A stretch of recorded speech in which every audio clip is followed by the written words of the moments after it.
मैं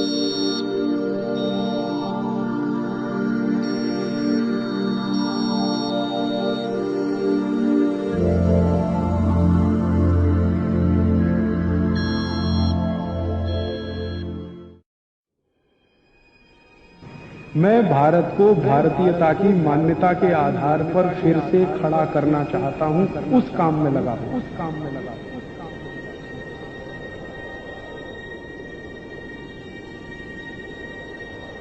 जब जब भारत को पापियों ने नष्ट करने की चेष्टा की है, तब तब भारत माँ की गोद ने ऐसे सपूतों को जन्म दिया है जिन्होंने भारत माँ की रक्षा करते हुए अपना बलिदान दे दिया।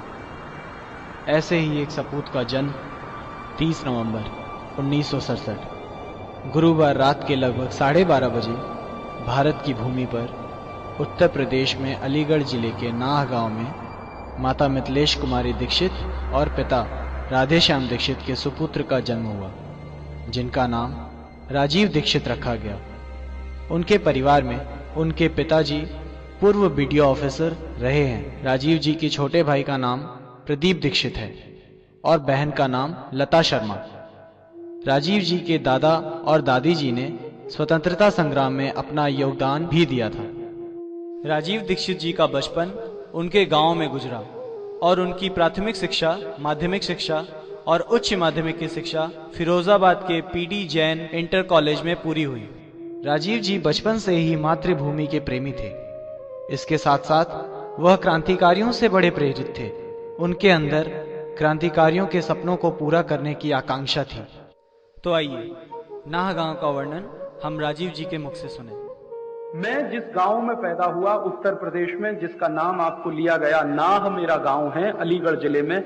मेरे गांव में अभी तक इलेक्ट्रिसिटी नहीं है, अभी तक नहीं मेरे गांव में।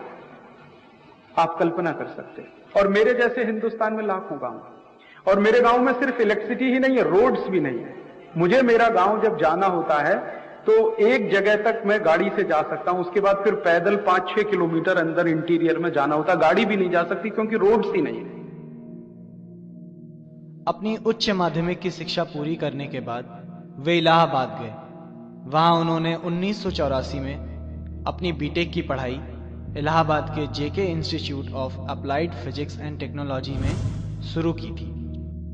वे इलेक्ट्रॉनिक्स एंड टेलीकम्युनिकेशन में उच्च शिक्षा प्राप्त करना चाहते थे। तभी उन दिनों राजीव जी का भोपाल गैस हत्याकांड से पीड़ित कुछ लोगों से मिलना हुआ। उनकी पीड़ा देखकर और उन्हें न्याय दिलाने हेतु वे यूनियन कार्बाइड कंपनी को देश से भगाने के लिए कार्य करने लगे। इसी दौरान उनकी बीटेक की पढ़ाई अधूरी छूट गई। इसी बीच राजीव जी फ्रांस गए। अपने रिसर्च के संबंध में वे नीदरलैंड की राजधानी एम्स्टर्डम गए। वहां उन्हें अपना रिसर्च पेपर पढ़ने का मौका मिला। उन्होंने अपना रिसर्च पेपर अंग्रेजी में पढ़ना शुरू किया। अचानक एक डच वैज्ञानिक ने उनसे प्रश्न पूछा कि आपकी मातृभाषा क्या है। राजीव जी ने उत्तर दिया, हिंदी। वैज्ञानिक ने वापस प्रश्न पूछा कि आपको अपना रिसर्च पेपर हिंदी में पढ़ना चाहिए। तब राजीव जी के पास कोई उत्तर नहीं था, क्योंकि उन्होंने कोई भी रिसर्च पेपर की तैयारी हिंदी में नहीं की थी। यह घटना आप राजीव जी के मुख से सुने। एक बार मैं एक कॉन्फ्रेंस में गया था एम्स्टर्डम, हॉलैंड में। तो वहां एक रिसर्च पेपर पढ़ने का मौका मिला मुझे। तो मैं मेरा रिसर्च पेपर जब पढ़ रहा था तो एक डच साइंटिस्ट ने खड़े होकर मुझसे पूछा कि आपके देश की नेशनल लैंग्वेज क्या है, राष्ट्रभाषा क्या है। तो मैंने कहा मेरे देश की भाषा हिंदी है। तो उसने कहा आप अपना रिसर्च पेपर हिंदी में क्यों नहीं पढ़ते। तो मैंने कहा मेरा रिसर्च पेपर अगर हिंदी में पढ़ूंगा तो आपको समझ में नहीं आएगा। तो उसने कहा आप हमारे समझने की चिंता क्यों करते। तो मैंने कहा क्यों।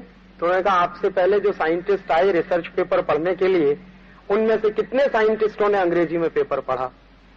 तो मैं चुप हो गया, क्योंकि मुझसे पहले कुछ फ्रांसीसी वैज्ञानिक थे, उन्होंने फ्रेंच में पढ़ा था।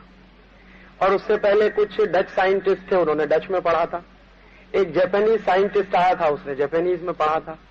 रूस का एक साइंटिस्ट था, उसने रशियन में पढ़ा था। तो उन्होंने कहा ये सबके सब वैज्ञानिक अपने अपने देश की भाषा में पढ़ते रहे, तो क्या हमको ये सब समझ में नहीं आया होगा। तो मैंने कहा मुझे मालूम नहीं है। तो उन्होंने कहा कि आप चिंता मत करिए, हमने व्यवस्था की हुई है। हमारे पास कंप्यूटर की व्यवस्था है, आप जिस भाषा में पढ़ेंगे हम हमारी भाषा में उसका ट्रांसलेशन करवा लेंगे, लेकिन आप उसको पढ़िए। तो मुझे पहली बार आश्चर्य हुआ कि मैं हिंदी में पढ़ नहीं सकता। तो उस वैज्ञानिक ने मुझको जो कहा, मुझे ऐसा लगा कि जैसे मेरे गाल पे किसी ने तमाचा मारा। उसने कहा कि 1947 के पहले आपका देश गुलाम था, और अगर आपका जन्म 1947 के पहले हुआ होता और आप अंग्रेजी में पेपर पढ़ते तो मेरे समझ में आता कि आप अंग्रेजी में पढ़ रहे हैं, क्योंकि आप गुलाम हैं। लेकिन अब तो आपका देश आजाद हो गया है, और आपका जन्म तो आजादी के बाद का जन्म है, तो आपको अपने देश की राष्ट्रभाषा का सम्मान करना ही चाहिए, ये उसका कहना था। तो मुझे लगा कि बात तो वो बिल्कुल सही ही कह रहा है। और उसने एक बात और कही जो शायद सभी ने मानी है और कही है, कि दुनिया में कोई भी व्यक्ति अगर मौलिक काम करना चाहे, कोई बेसिक रिसर्च करना चाहे, कोई मौलिक शोध करना चाहे, तो वो तब तक संभव नहीं है जब तक कि वो अपनी मातृभाषा में चिंतन ना करे। तो उसने मुझे एक नहीं 1001 वैज्ञानिकों के नाम गिनाना शुरू किया कि देखिए ये जितने वैज्ञानिक हुए जिन्होंने कभी कोई मौलिक शोध किया है, तो सबने अपनी मातृभाषा में किया है। तो अगर आप अपनी मातृभाषा में काम नहीं करेंगे तो आप भी मौलिक शोध नहीं कर पाएंगे। हाँ, इतना जरूर हो सकता है कि दुनिया के कुछ वैज्ञानिकों ने कुछ काम कर लिया होगा, आप उसकी नकल करेंगे, उसको रिप्रोड्यूस करेंगे। अगर आपको मौलिक रूप से कोई चीज करने को लिए दे दी जाए तो शायद आपके हाथ पैर कांप जाएंगे। तो मुझे लगा कि बिल्कुल ठीक ही कहा उसने। और उसके बाद जो जापानीज हमारा कुलीग था, उससे मैंने पूछा था कि आपके देश में पढ़ाई कैसे करते हैं? तो उन्होंने कहा कि सब पढ़ाई जापानीज में होती है। तो मैंने कहा इंजीनियरिंग की पढ़ाई भी जापानीज में? कि हाँ बिल्कुल होती है। तो डॉक्टरी की पढ़ाई? हाँ वो भी होती है जापानीज। चार्टर्ड अकाउंटेंसी की पढ़ाई भी जापानीज में होती है, मैनेजमेंट की पढ़ाई भी जापानीज में होती है। तो बचपन से लेकर और उच्च शिक्षा तक सारी पढ़ाई जापानीज में होती है। तो मैंने कहा आपको कभी कष्ट नहीं होता? अंग्रेजी के जो टेक्निकल इश्यूज हैं उनको आप जापानीज में ट्रांसलेट करते हैं? उन्होंने कहा थोड़ा कष्ट होता है, लेकिन बाद में बहुत आसान हो जाता है। तो उन्होंने कहा कि दुनिया में कोई भी ऐसी अच्छी किताब का आप नाम बोलिए, मैं आपको बता दूंगा कि ये किताब हमारी लाइब्रेरी में जापानीज में उपलब्ध है। तो उसने जो एक दूसरी बात मुझसे कही वो ये कही कि भाषा का सवाल नहीं है, सवाल अपने राष्ट्र के सम्मान का है और अपने संकल्प का है। तो उस दिन से मुझे लगा कि मुझे भी अपने राष्ट्र का सम्मान करना ही चाहिए। उस दिन के बाद से मैंने दोस्तों ईमानदारी से आपसे कहूं हिंदी बोलना शुरू किया या सीखा, और अभी भी सीख रहा हूं। अभी भी मैं जब हिंदी बोलता हूं तो उसमें बहुत सारे शब्द अंग्रेजी के आ जाते हैं। तो ये मेरी तकलीफ है, क्योंकि बचपन से अंग्रेजियत में पढ़ा हुआ हूं और अभी छोड़ने की कोशिश कर रहा हूं, इसलिए अंग्रेजी में बोलना नहीं चाहता।